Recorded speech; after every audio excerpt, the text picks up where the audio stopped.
Talk about what you're putting on. Okay, this is the harness. This is to connect you to your ejection seat, your parachute here, and here connects you down into your seat, keeps you tight in your seat when you're experiencing negative G's, and it's connected to your seat pan after an ejection. You've got some safety gear in there, you've got some water, you've got a life raft, things for survival after an ejection that'll stay with you when you separate from your seat as your parachute inflates. So this system right here is very, very tight. It's very, very uncomfortable, and it's designed as a harness to accept all of the opening shock of a parachute. So when that parachute opens, and if you're going pretty fast, it's going to pull really hard right here, and it's designed, it comes all the way down through the seat, all the way up through these two guys, and to put it on properly, you really pull these really tight. Get this in here, pull it back around, and make sure you're tight. But then it's really hard to stand up. So I'm just going to leave it looser for right now. That's the harness. It's an integrated harness. It's webbing, like a seatbelt, all the way around the entire body to distribute the forces of the parachute opening shock.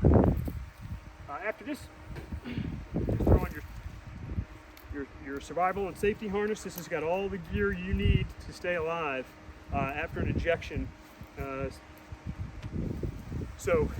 things to get you back to safety.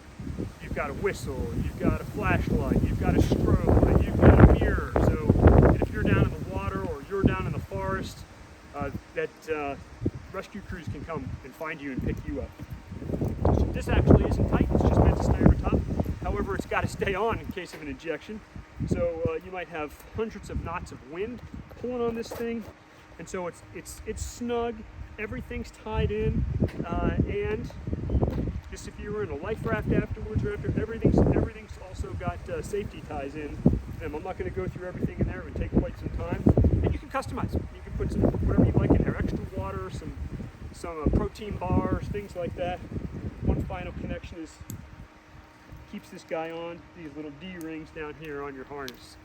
Your mask is sitting here until you attach it to your helmet. It comes right down through here where you attach it to the jet, and you attach your G-suit speed jeans, these guys right here, with this connector right here over to the left. I will go ahead and demonstrate this guy right now, so you can see I put these on. They were very hard to put on. Got this extra zipper right here. They're already very tight, and as you're pulling G's, this thing, the aircraft will sense the G's, and it'll apply the appropriate amount of air pressure into this air bladder. It's an integrated air bladder, so it's all going in the same pressure.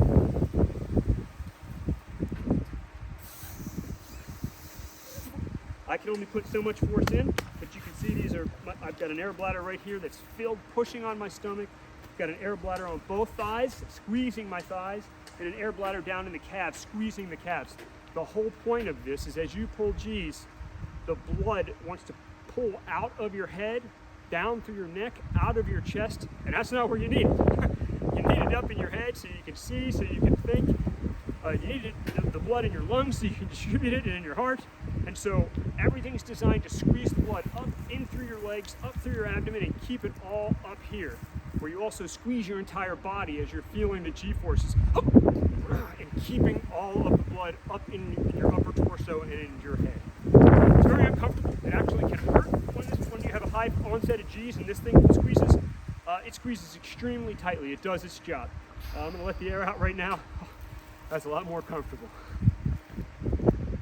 Okay, so we got back from a typical mission. You know, if it's windy or sunny, you might leave your helmet on. While you're walking back into the hangar bay, you leave it on if there's still flight ops out, because it's very loud if you're up on the carrier deck. So for safety and for hearing protection. If it's sunny, you can have your visor down. Once you get back inside, get into the paraloft, it's time to get everything off. Disconnecting your mask, taking off your helmet. Stuff comes off a lot faster than it goes on. Just simply do in reverse order. Get these D-rings disconnected. And this safety harness doesn't have everything in it, doesn't have the horse collar. Normally it's a lot bigger and a lot heavier. All right, you don't have to talk, just take it all off.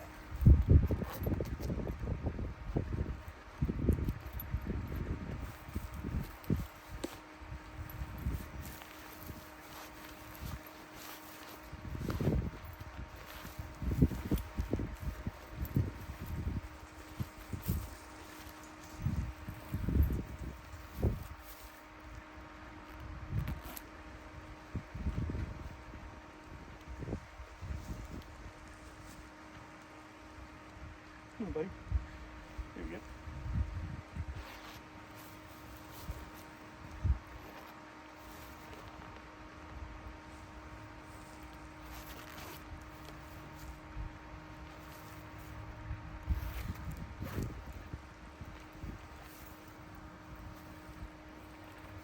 And you're ready to head to the club for a beverage.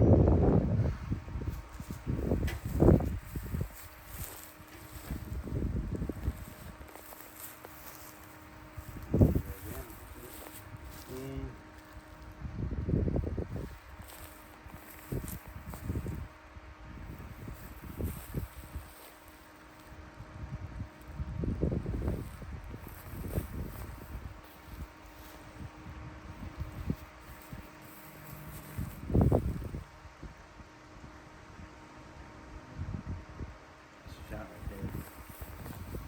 there. Dude, we're done. Nice. We're done. You're awesome, man. I mean,